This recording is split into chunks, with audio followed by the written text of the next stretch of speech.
Que maravilha, bom estarmos na casa do Senhor. Estamos estudando a carta de Paulo aos crentes de Éfeso, Efésios, capítulo de número 3, a partir do versículo 1. Efésios capítulo 3, a partir do versículo 1, diz assim a palavra do Senhor. E por esta causa eu, Paulo, sou prisioneiro de Cristo Jesus, por amor de vós, gentios, se é que tendes ouvido a respeito da dispensação da graça de Deus, a mim confiada para vós outros. Pois segundo uma revelação, me foi dado conhecer o mistério, conforme escrevi há pouco resumidamente, pelo que quando ledes, podeis compreender o meu discernimento do mistério de Cristo, o qual em outras gerações não foi dado a conhecer aos filhos dos homens, como agora foi revelado aos seus santos apóstolos e profetas no Espírito, a saber que os gentios são co-herdeiros, membros do mesmo corpo e coparticipantes da promessa em Cristo Jesus por meio do Evangelho, do qual fui constituído ministro, conforme o dom da graça de Deus a mim concedida, segundo a força operante do seu poder. A mim, o menor de todos os santos, me foi dada esta graça de pregar aos gentios o evangelho das insondáveis riquezas de Cristo e manifestar qual seja a dispensação do mistério desde os séculos oculto em Deus, que criou todas as coisas, para que pela igreja, a multiforme sabedoria de Deus se torne conhecida agora dos principados e potestades nos lugares celestiais, segundo o eterno propósito que estabeleceu em Cristo Jesus, nosso Senhor, pelo qual temos ousadia e acesso com confiança mediante a fé nele. Portanto, vos peço que não desfaleçais nas minhas tribulações por vós, pois nisso está a vossa glória. Quantos dizem amém? Quantos amam a palavra de Deus? Dá um beijinho na sua Bíblia aí. Isso, pode tomar o teu assento. Graças a Deus. Meus amados, quando comecei com este propósito de estudarmos a carta de Paulo aos Efésios, eu não tinha ideia da profundidade. Já estudei inúmeras vezes carta aos Efésios, já preguei inúmeras vezes, mas eu nunca tinha parado para examinar com tantos detalhes, principalmente pelo fato de ter visitado a cidade de Éfeso agora em março. E eu não sei se vocês vão ficar felizes ou não, mas eu ganhei uma passagem para visitar as igrejas da Ásia de novo. Eu e a Gisele ganhamos.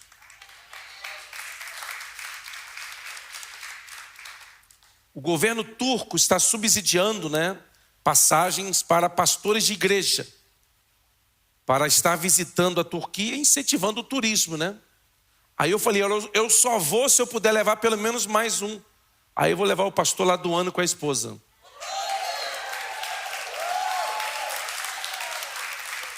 Que também ganhou. Só pagou a passagem aérea, Estaremos ali em novembro, se Deus quiser. Graças a Deus. Bênção pura. Aleluia. Não sei se Deus está respondendo às suas orações. Senhor, leva o pastor, faz ele viajar bastante. Se for essa... obrigado. Agora vocês me fizeram sentir melhor. Na primeira semana, nós falamos sobre a doutrina da provisão divina. Na segunda semana, falamos sobre a doutrina da predestinação. Terceira semana, falamos sobre a oração de Paulo pelos Efésios. Quarta semana, falamos do pecado para a salvação pela graça, ou salvação pela graça. Na quinta semana, falamos sobre reconciliados pela cruz. E hoje, nós estaremos falando sobre o mistério da igreja. O mistério da igreja. Eu nunca tinha parado para estudar da forma que nós vamos passar hoje. Então nós vamos versículo por versículo, vou fazer alguns comentários e no final vou fazer uma conclusão, um fechamento. Você com a Bíblia aberta pode acompanhar comigo, por favor. Versículo 1. Por esta causa eu, Paulo, sou prisioneiro de Cristo Jesus, por amor de vós, gentios. Paulo não está falando de seu sofrimento como um discípulo de Jesus. Paulo está dizendo, eu sou prisioneiro de Cristo por amor. Ele se entregou, ele deu a vida dele por amor aos gentios. Alguém diz, mas nós devemos amar o nosso próximo. Mas no caso aqui, os gentios eram desprezados pelos judeus. E Paulo está dizendo, eu sou prisioneiro de Cristo, por amor de vós, gentios. Versículos 2 ao 5 diz assim, se é que tendes ouvido a respeito da dispensação da graça de Deus, a mim confiada para vós outros, pois, segundo uma revelação, diga revelação, me foi dado conhecer o mistério conforme eu escrevi há pouco. Resumidamente, pelo que, quando ledes, podeis compreender o meu discernimento do mistério de Cristo, o qual em outras gerações não foi dado a conhecer aos filhos dos homens, como agora foi revelado aos seus santos apóstolos e profetas no Espírito. Paulo está dizendo aqui, olha, a pregação que eu estou anunciando, a mensagem que eu estou pregando a vocês, não é coisa da minha cabeça, não é tradição humana, não é costume humano, não é religião humana. O que eu estou anunciando a vocês, eu recebi de forma sobrenatural, foi por uma revelação. Paulo estava dizendo que a mensagem que ele pregava, ele havia recebido de forma sobrenatural. E ele diz que o próprio Jesus foi quem desvendou o mistério escondido em Deus. O próprio Jesus, o próprio Cristo, o próprio Messias, foi quem revelou o propósito que antes estava oculto. Mas o próprio Cristo trouxe à tona, revelou este mistério. Quando se tornou como um de nós, e eu vou mostrar para vocês, vou esclarecer mais para frente. Olha o que diz o versículo de número 6. A saber, que os gentios são co-herdeiros, membros do mesmo corpo e coparticipantes da promessa em Cristo Jesus, por meio do Evangelho. Meu Deus! O plano original de Deus incluía toda a humanidade. Do capítulo 1 do livro de Gênesis até o capítulo 11 do livro de Gênesis, o plano de Deus era universal, incluía todos. A partir do capítulo 12 de Gênesis, Deus estabelece um plano nacional. Ou seja, a partir do capítulo 12, Deus chama Abrão de Ur dos Caldeus e faz com ele uma aliança. E a partir daquela aliança, a partir da descendência de Abraão, Deus escolheria um povo. E através desse povo, o plano de Deus era que a nação de Israel comunicasse o amor de Deus, o propósito de Deus para as demais nações. Este era o plano de Deus. Mas o que os judeus fizeram? Se fecharam, não permitiam que outros povos fossem alcançados. Apesar de Deus, por inúmeras vezes no Velho Testamento, ter salvado inúmeros gentios. A Bíblia diz que Deus salvou uma cidade inteira, Nínive, 120 mil habitantes. A Bíblia diz que eles se converteram ao Senhor. O plano de Deus era este, para que, a partir do capítulo 12 de Gênesis, através de um povo escolhido, a mensagem do amor de Deus fosse comunicada. Os judeus, sim, aceitavam, vez por outra, alguns prosélitos, que eram prosélitos. Prosélitos eram gentios que se convertiam ao judaísmo. E os judeus tornavam a conversão de um prosélito muito difícil, impondo regras absurdas, exigências absurdas, dificultando de todas as formas o acesso dos gentios à mensagem do amor de Deus. Os judeus desprezavam completamente todos os gentios. Os judeus consideravam os gentios como cães, vira-latas. Mas nunca foi o plano de Deus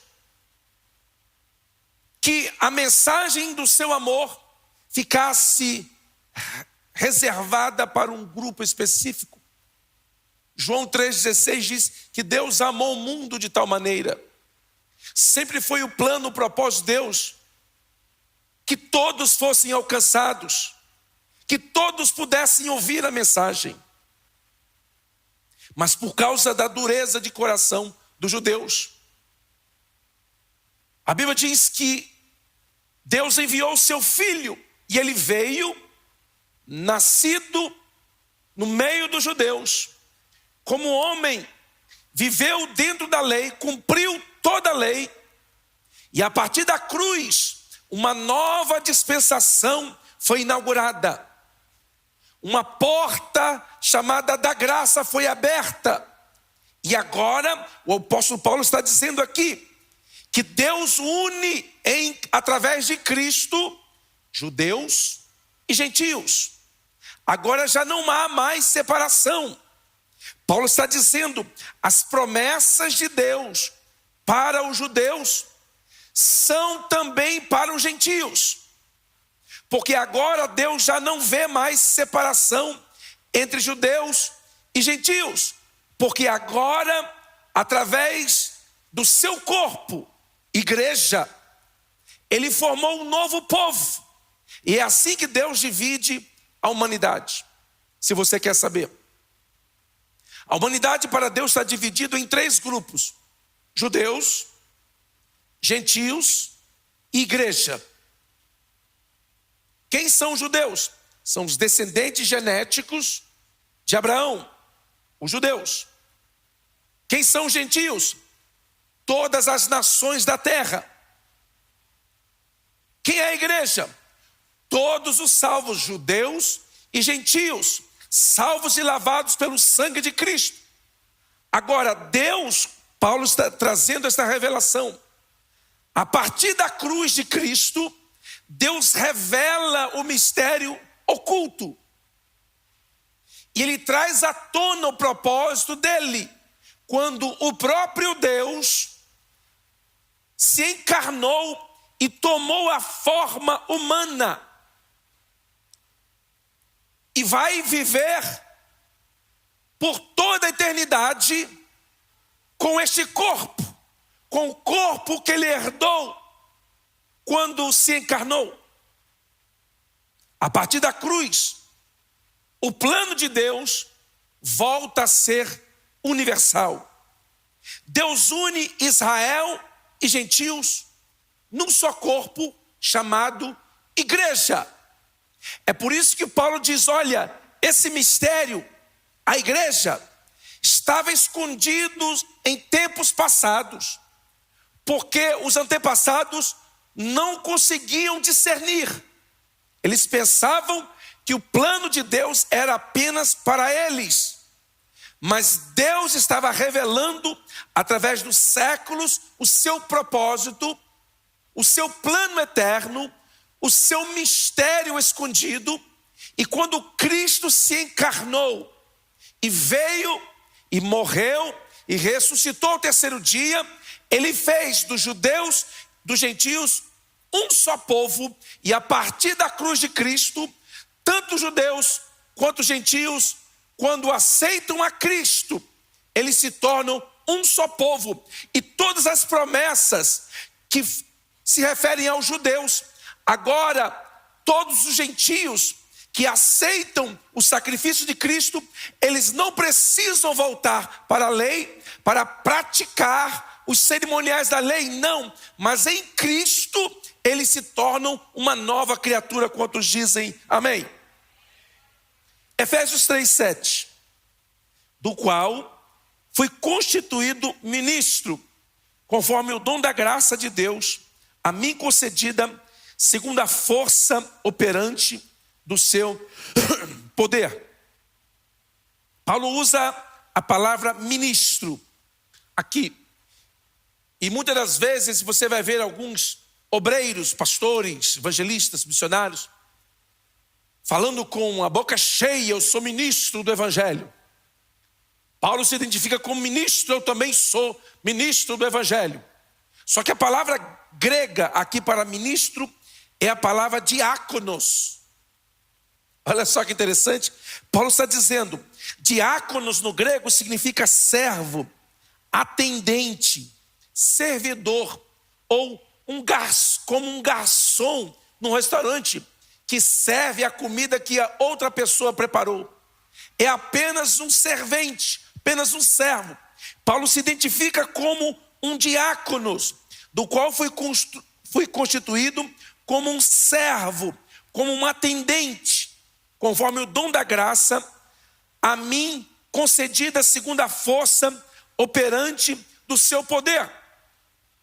Paulo está aqui se esvaziando de toda vaidade, de toda presunção, de toda prepotência, dizendo: olha, eu sou apenas um servo, conforme o dom da graça, do favor de Deus, da misericórdia de Deus, a mim concedida.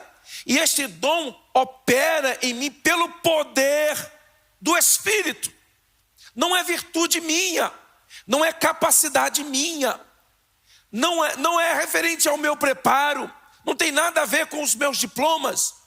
Isso tudo é bondade, é favor imerecido de Deus, concedida segundo a força operante do seu poder. 3:8 diz: a mim, o menor de todos os santos, me foi dada esta graça de pregar aos gentios o evangelho das insondáveis riquezas de Cristo. Meu Jesus, o menor, sabe o que significa isso? Servo de todos. Este é o verdadeiro sentimento dos que realmente são grandes no reino de Deus. Mas isso não pode ser apenas um sentimento, tem que ser acompanhado com um estilo de vida, com atitudes de servir ao próximo. O apóstolo Paulo aqui, meu irmão, ele está dizendo: eu sou o menor de todos os santos. E olha que diferença. Antes do Pentecostes, os discípulos disputavam quem era o maior. E a briga deles era terrível. Certa feita, a Bíblia diz que eles iam pelo caminho disputando quem era o maior. E a disputa ficou tão ferrenha entre os discípulos de Jesus que houve troca de ofensas, palavrões, xingamentos. É que na Bíblia, quando o tradutor foi traduzir, ele usou um abrandamento de expressão. Mas Pedro, Tiago, João e os demais estavam discutindo calorosamente. Estavam trocando ofensas. Você é orelhudo, não, você é narigudo, você é cabeçudo, você é careca, você é cabeludo. Estavam discutindo, batendo boca, para quem era o mais importante. Quem era o discípulo que Jesus mais precisava? Quem era o discípulo mais importante, aquele que não podia faltar? Aí os Pedro, Tiago e João diziam: olha, nós somos do time dos 3. Aí João podia dizer: não, mas eu sou o mais chegado. E os outros: não, mas ele nos chamou também da mesma forma. Estavam discutindo quem era o maior. Aí veio o Espírito Santo no dia de Pentecoste. Veio sobre os discípulos, encheu os espíritos de poder. Sabe o que aconteceu? A briga agora mudou. A briga é quem é o menor. Pedro falou assim: olha, gente, o irmão Paulo, ele escreve umas coisas assim bem difíceis, complicadas, porque ele é muito erudito. O apóstolo Pedro falando de Paulo. Ele é o cara, ele sabe falar, ele sabe pregar, ele sabe ensinar, ele sabe escrever. Eu nem escrever direito eu sei. Pedro escreveu quantas epístolas? Quantas? 2, certo? 1 Pedro e 2 Pedro. 1 Pedro tem quantos capítulos? Estou dando cola, gente. 5. A terceira tem 3. Se ele escrevesse a 4ª, na mesma proporção. Se ele escrevesse a quinta carta, era Rai e Bai. A mente dele limitada, ele não estudou. Porque quando a pessoa não estuda, a mente tende a fechar. Quando a pessoa estuda, a mente da pessoa tende a abrir. Mas não pode abrir muito, senão o cérebro cai para lá de fora. Mas abre, você amplia a mente. Por isso que o estudo, eu sou um grande incentivador do estudo. Por isso que aqui na igreja nós temos escola, nós temos parceria com faculdades, porque eu quero que o povo conheça, o povo estude, o povo seja instruído. Porque uma pessoa que é instruída, ela não é manipulada. Um povo que é instruído, o pastor chega aqui, ó, vamos fazer todo mundo passar na porta aqui. Quem passar na porta do lado de cá vai receber a vitória quando tocar na minha mão. Um crente que é instruído, ele não cai nessa. Ele não cai nesse sincretismo religioso. Ele não pratica isso. Ele sabe muito bem que a vontade de Deus na vida dele prevalecerá sempre. Ele não precisa de subsídios, ele não precisa de ficar tocando em objetos e levar pão ungido para casa, flor ungida para casa, para ser... Não, ele não precisa. Por quê? Porque ele tem um Espírito Santo de Deus na vida dele. Ele tem o conhecimento da palavra e ele vive por fé. Deus é fiel para cumprir, Deus falou, Deus irá cumprir, não precisa me dar nada, porque eu creio. Será que tem crente assim ou gosta de pegar um pãozinho ungido?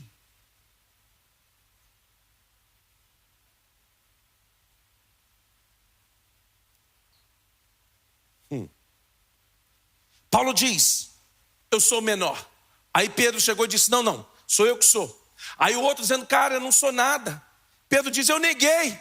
Aí Paulo falou assim: não, mas eu até matei. Eu participei de homicídio. Eu sou o menor. Acabo com essa brincadeira. Acabo com essa disputa que chegou agora. Quem é o menor?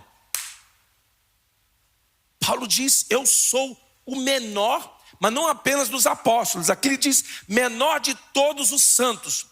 Eu pergunto a você, vou fazer um teste aqui para saber se você é arrogante ou não. Olha para cá.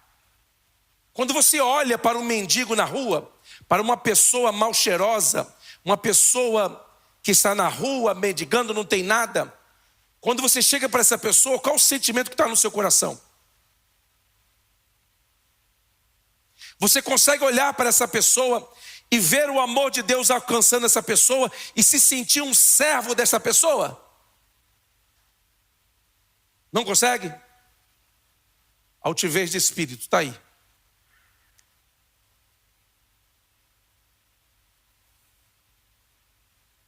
Estou fazendo um teste, você vê que é apertado, né? Você olhar para agora olhar para um rico e dizer: não, eu sou servo dele. É fácil, até eu. Mas olhar para uma pessoa que não tem nada para te oferecer e se considerar menor do que aquela pessoa?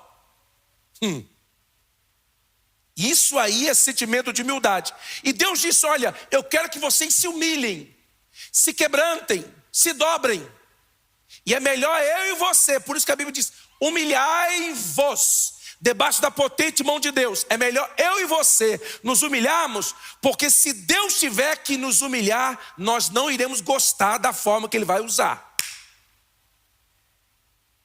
Então por isso que Deus manda, no reino de Deus, maior é quem serve, maior é quem está por baixo. Contrário do mundo.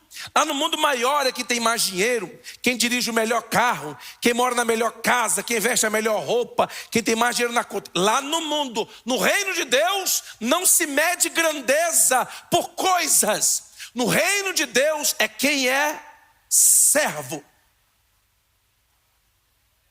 Jesus esperou 30 anos para pregar uma mensagem.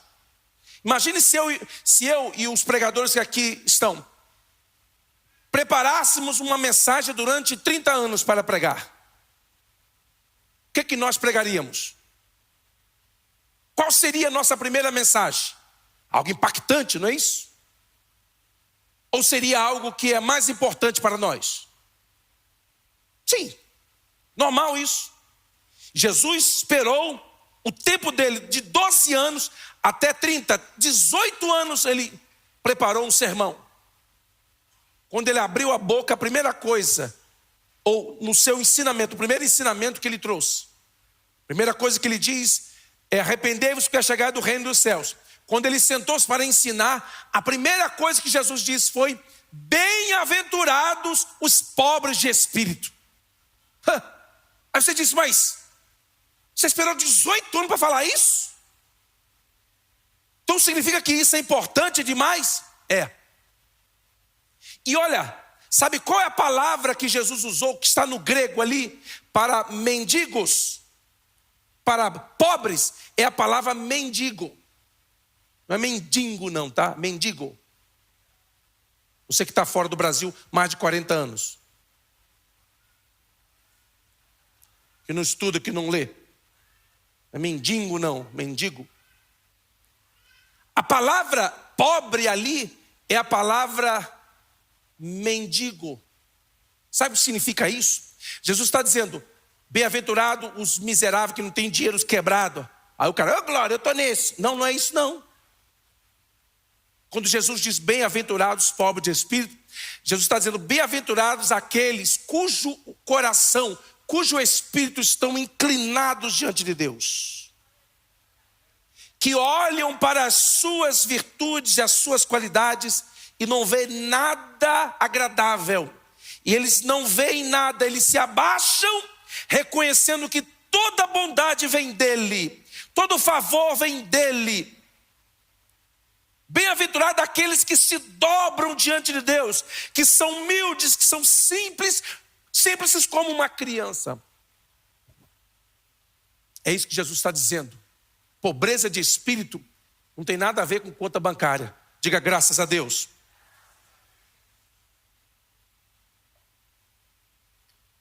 Paulo está dizendo aqui: a mim, menor de todos os santos, me foi dada essa graça de pregar aos gentios o evangelho das insondáveis riquezas de Cristo. Paulo, é como se Paulo estivesse cercando um lago. E ele começou a sondar e a pesquisar aquele lago quando ele começou a sua vida com Cristo. E aí daqui a pouco ele estava tentando caminhar nas margens e ele viu tanta coisa, tanta maravilha, tanta riqueza, tanta sabedoria, tanta glória.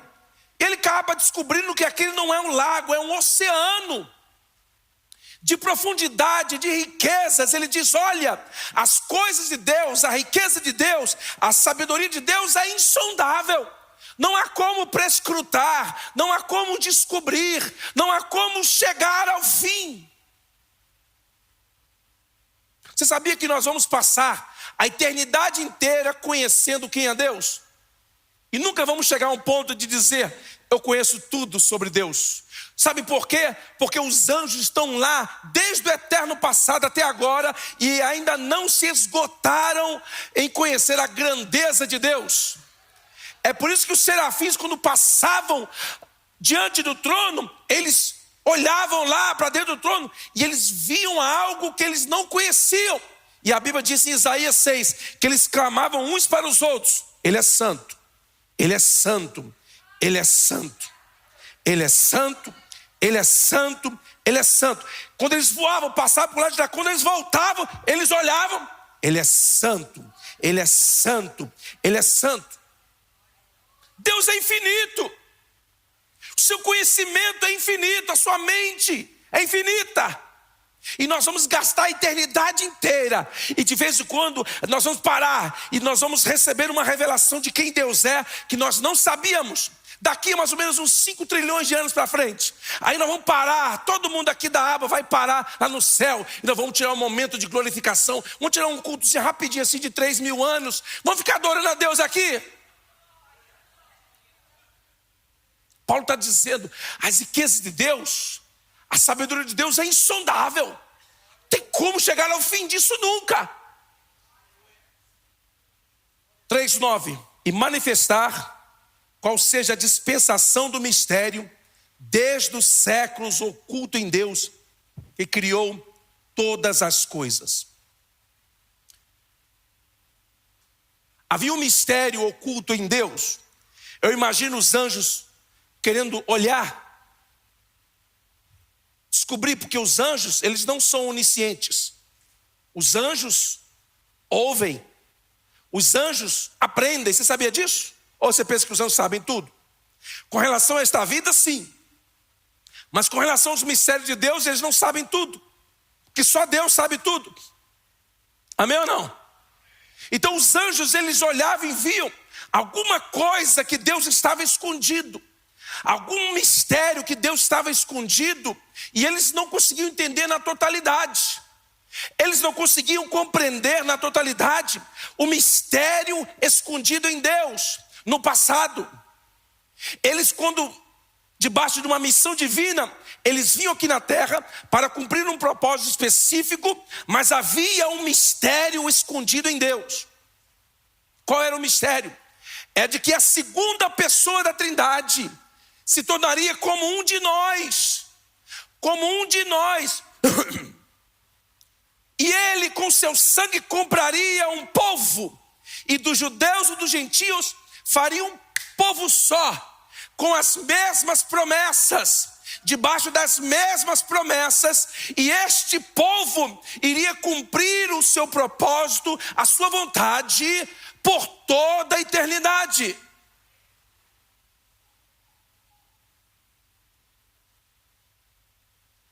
Os anjos não tinham revelação total, não sabiam.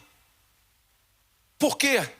Porque a revelação de Deus, ela estava sendo mostrada ao passar do tempo, ao passar dos anos. E o mistério era que os gentios, Paulo diz aqui, eles não eram apenas um povo que Deus fez, como os judeus pensavam. Os judeus pensavam que Deus havia criado os gentios para serem lenha do inferno, para queimarem no inferno, porque só havia um povo escolhido, que eram eles. Os judeus pensavam assim dos gentios, mas não era isso. O propósito de Deus era que, na plenitude dos tempos, Deus formasse dos judeus e gentios, um só povo. E a segunda pessoa da Trindade se tornaria como um de nós e passaria a viver por toda a eternidade neste corpo herdado de Maria. Porque muita gente pensa que o sacrifício de Cristo foi apenas quando ele deixou a sua glória e morreu na cruz e ressuscitou, e agora está com todo o poder no céu e na terra, como nós sabemos que ele tem.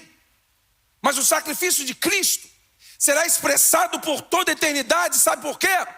Porque ele não apenas deixou a sua forma metafísica divina e passou a habitar num corpo humano quando herdou de Maria, mas agora ressuscitado, ele glorificou esse corpo e passará a viver neste corpo herdado por toda a eternidade. O corpo de Cristo na eternidade será o único corpo, não encontro apoio para afirmar sobre ninguém mais. O corpo de Cristo será o único corpo na eternidade que terá cicatrizes. As cicatrizes que ele tem nas mãos, nos pés, no seu lado, ele carregará essas cicatrizes por toda a eternidade. Por toda a eternidade. Este foi o preço da minha e da sua salvação. Então o sacrifício de Cristo não encerrou quando ele morreu na cruz do Calvário, não. O sacrifício dele foi por toda a eternidade. Todas as vezes que nós ali no céu chegarmos diante dele e olharmos para as suas mãos furadas, olharmos para os seus pés furados, nós vamos nos lembrar do preço que custou a nossa salvação. E ele aceitou viver nesse corpo por toda a eternidade, por amor a mim, por amor a você. Acredite, se eu fosse você, levantava a mão, dava pelo menos uns 3, glória a Deus.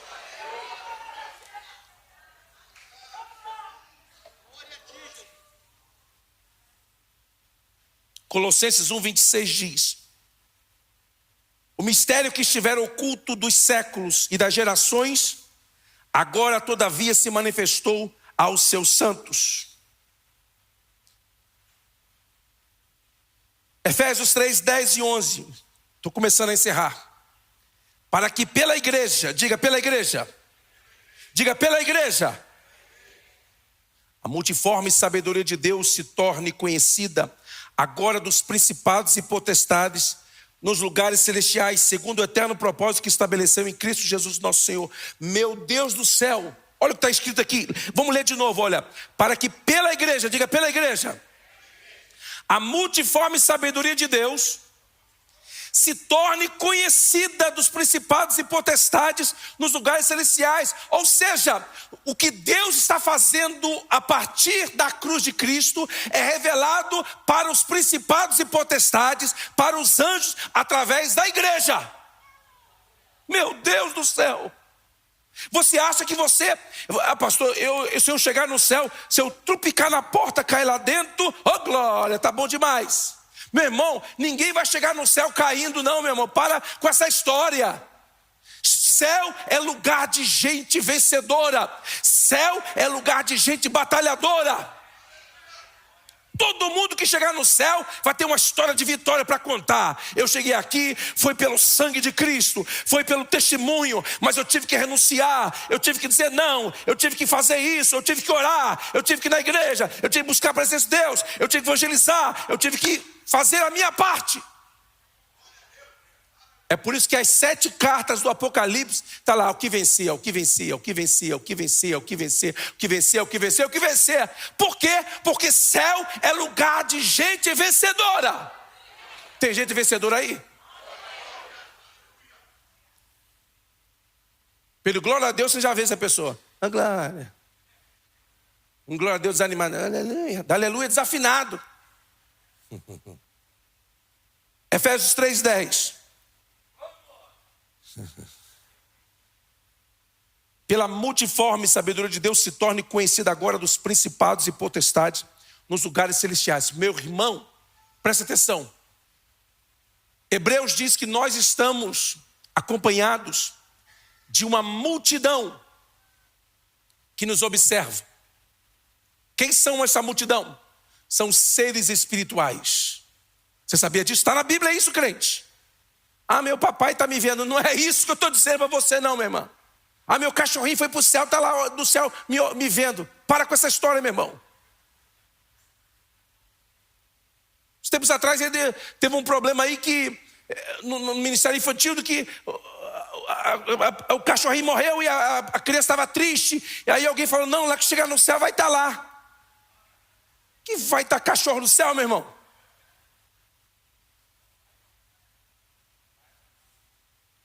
Os animais, quando eles morrem, eles deixam de existir, como as plantas. Por quê, pastor? Porque eles não têm alma. Eles não têm espírito. O cachorro não tem espírito. Não tem. Não vive eternamente. Mas eu e você temos corpo, alma e espírito. Viveremos eternamente. Ah, pastor, mas no céu tem leão? Tem. No céu tem boi? Tem. Tem alguns animais que a Bíblia diz, mas são tudo animais de fogo. Deixa para lá.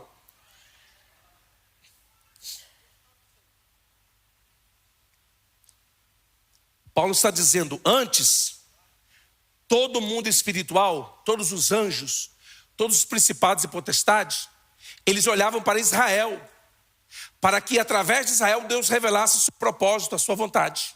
Agora, Paulo está dizendo, agora não. Agora eles não olham para Israel, agora eles olham para a igreja, para nós. A multidão espiritual que está olhando para nós. Porque eu e você precisamos expressar a grandeza e a glória de Deus.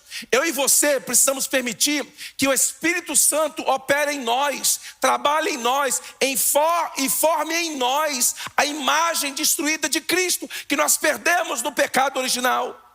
O Espírito está trabalhando em nós para formar em nós a imagem de Cristo, para nos tornar parecidos com Cristo. E quando nós permitimos o Espírito trabalhar em nós, e quando nós aceitamos o Espírito trabalhar em nós, os anjos estão olhando, estão dizendo, olha, está dando certo. O crente, não é que o crente não ia dar certo, ele estava quase se lascando, e agora as coisas mudaram. Não é que Deus manifestou a misericórdia naquele irmão que estava quase se desviando, ele ia se desviar, mas acabou não se desviando. Não é que ele está firme na igreja, não é que ele se fortaleceu no Senhor. Vamos dar glória a Deus, anjos. Estão olhando para nós, vendo a bondade de Deus sendo revelada nas nossas vidas. Efésios 3, 12 e 13. Pelo qual temos ousadia e acesso com confiança, mediante a fé nele. E, portanto, vos peço que não desfaleçais nas minhas tribulações por vós, pois nisso está a vossa glória. Eu concluo dizendo o seguinte: existe uma teologia ensinada aí em muitos lugares, chamada teologia da substituição. Eles dizem que Deus rejeitou Israel e no lugar de Israel colocou a igreja. Isso não é bíblico. Você vai ver muita gente boa ensinando isso. Não conhecem a Bíblia o suficiente. Não estou falando aqui da doutrina da transubstanciação, que é pior ainda. Que diz que o pão e o vinho se tornam o corpo e o sangue de Jesus. Isso não é verdade também. Eu estou falando da teologia da substituição. De que Deus rejeitou Israel e agora ele só trabalha com a igreja. Não, Israel ainda faz parte do plano e do propósito de Deus. Por quê, pastor? Porque Israel começou através de uma nação, mas o propósito de Deus que estava oculto, o mistério de Deus oculto, que era sempre a igreja, estava sempre guardado no seu coração. E Deus esperou o tempo se tornar apropriado para que ele revelasse a sua vontade, o seu propósito, o seu plano e manifestasse a igreja. Nós estávamos na mente de Deus. A igreja revela o propósito de Deus. O texto diz, a igreja é a manifestação da multiforme sabedoria de Deus.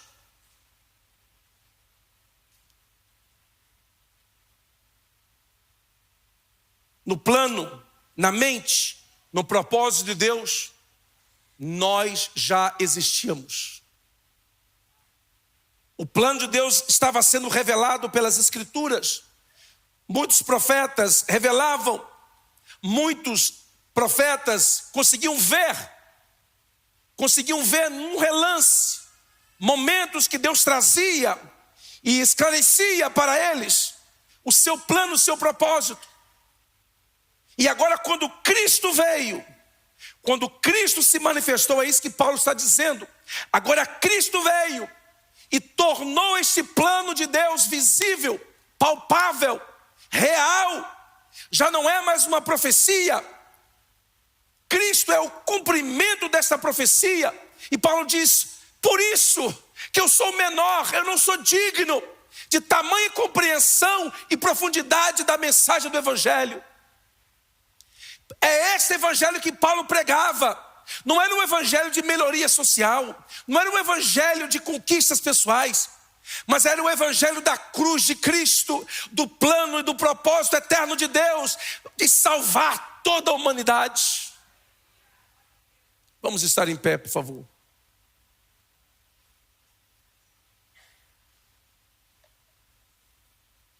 Paulo pregando aos crentes de Éfeso, uma cidade muito bem estruturada, organizada. Como eu disse a vocês, com a população entre cidadãos livres e escravos de aproximadamente 700 mil pessoas. A elite vivia no centro da cidade. Os demais, a população vivia ao redor, nas plantações próximas ao mar Egeu. E Paulo está pregando a uma grande igreja que estabeleceu ali em Éfeso. Paulo está dizendo: olha, eu agradeço a Deus pelo privilégio que Ele me deu de me revelar esse mistério que estava oculto no passado. Mas em Cristo Jesus esse mistério veio à tona. E Cristo no seu corpo uniu dos dois povos, dos gentios e dos judeus, um povo só. Aí Paulo diz: é por isso que eu sou prisioneiro de Cristo, por amor de vós, gentios. É por isso que eu sou prisioneiro. Os judeus continuavam desprezando os gentios. Paulo disse: não. Ele me chamou para levar essa mensagem aos gentios. Eu e você somos e fomos alcançados porque os apóstolos, Paulo principalmente, saiu do meio dos judeus e foi para os gentios. Quando você lê o livro de Atos, você estuda o livro de Atos. Ali em Atos, a partir do capítulo 2, as coisas acontecem rapidamente. Mas a partir de capítulo 4 anos depois do Pentecoste, 5 anos depois do Pentecoste, 6 anos, cada capítulo é mais ou menos 1 ano após o Pentecoste. Paulo foi salvo no capítulo 9 de Atos. Não foi logo após o dia de Pentecoste, foi bem depois. Sabe o que tinha acontecido com a igreja? A igreja saiu inicialmente, mas depois ela se fechou ali. Ela ficou fechada ali. Não, vamos levar essa mensagem aqui para nós aqui. A Bíblia diz que o Senhor permitiu a perseguição. Sabe para quê? Para eles saírem pelo mundo afora. E Paulo foi um dos que saiu. E Deus diz: Paulo, eu não quero você simplesmente pregando aqui para os judeus. Eu quero que você vá para os gentios. Eu quero que você vá pregar essa mensagem aos gentios. E Paulo saiu pregando essa mensagem aos gentios. E olha só que maravilha. Cornélios, a história de Cornélio está em qual capítulo de Atos? Vamos, crente? Capítulo 10 de Atos. 10 anos depois. O evangelho ainda estava um pouco limitado ali. Capítulo 10 de Atos, o evangelho é levado até Cornélio, o gentio. E olha só que interessante como que Deus faz. Quando você for comigo em Israel no ano que vem, nós vamos nesse lugar lá, onde Pedro teve a visão de como que um lençol descia do céu, preso pelas 4 pontas, com todo tipo de animal. Lembra dessa visão de Pedro? Ali onde Pedro teve essa visão de que o evangelho seria pregado para todos os gentios, de que o evangelho não era exclusivo para os judeus, ali neste lugar, exatamente nesse lugar, séculos antes, Jonas foi dali pregar para os ninivitas. Do mesmo lugar. Quando ele recebeu a mensagem de pregar e se desviou, aquele grande peixe, a baleia, vomitou ele ali.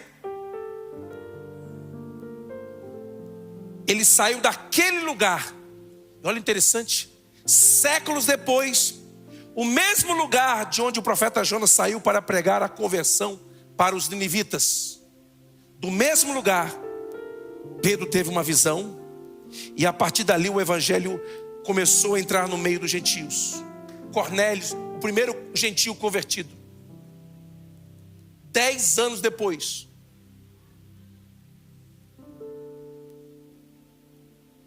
no capítulo 9, Paulo se converte.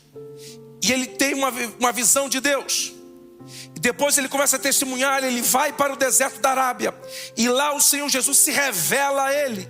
E mostra para ele o seu propósito, o mistério escondido. Ele entende isso. É por isso que ele volta aí, ele diz, olha, pela forma como eu escrevo, aí vocês têm uma ideia da minha compreensão do mistério de Deus revelado. Deus nos salvou por sua misericórdia, mas não é apenas para nós judeus, é para todos os gentios. E é por isso que eu sou prisioneiro de Cristo, por amor de vós. Paulo está dizendo, é por isso que eu dou a minha vida, para alcançar os gentios. E é por isso que nós estamos aqui. E é essa mesma mensagem que nós precisamos pregar para os perdidos, para os ímpios, os incrédulos. A mensagem do amor de Deus, do mistério de Deus revelado em Cristo. Eu quero orar por você, igreja, nessa noite, para que nós possamos entender, como o apóstolo Paulo entendeu, para que nós possamos ser iluminados pelo Espírito de Deus, e entendemos de que a nossa vida, ela precisa ser de tal forma, que os principados e potestades, nas regiões celestes, ao olhar para a nossa vida, eles possam ver a misericórdia, a graça, o favor, a bondade de Deus sendo revelada através de nós. Deus não te salvou apenas para você encher igreja, se tornar plateia igreja. Deus te salvou com uma mensagem para essa geração. A mensagem do amor de Deus, da graça de Deus. Quero que você levante a sua mão, por favor. E nesse estudo de Efésios, eu vou trazer isso, esse esclarecimento, reforçar essa ideia do início ao fim. Paulo está batendo nessa tecla de que nós precisamos entender o nosso propósito, para que nós não venhamos ser levados por ventos de doutrinas de um lado para outro, para que nós possamos cumprir o propósito de Deus. Crente, Pai, eu te peço nesta hora que o Senhor abra os olhos do entendimento do teu povo. Em nome de Jesus Cristo, pelo Espírito de Deus, os olhos do entendimento sejam abertos, para que eles possam compreender a grandeza do amor de Deus, para que eles possam entender a intensidade deste amor, revelado em Cristo Jesus para nós, para que ao comunicarmos o Evangelho para aqueles que estão perdidos, nós possamos estar banhados em amor e num espírito de servo, para servir o nosso próximo, como Paulo, considerando-nos pequenos, menores, dando a ti toda a honra, toda a glória, não tomando nenhum crédito por nada, não recebendo aplausos e elogios de ninguém, mas apenas transmitindo a ti toda a honra, toda a glória, como um servo, como um diácono da mensagem do Evangelho. Oh Deus, guarda-nos da soberba, da presunção, da prepotência, do espírito de altivez. Guarda-nos, Senhor, para que possamos comunicar os teus oráculos, a tua verdade, como ela é. Em nome de Jesus Cristo, em nome de Jesus Cristo, levanta neste lugar uma igreja que ame as almas, que ame os perdidos. Levante nesse lugar homens e mulheres comprometidos com a mensagem genuína do Evangelho.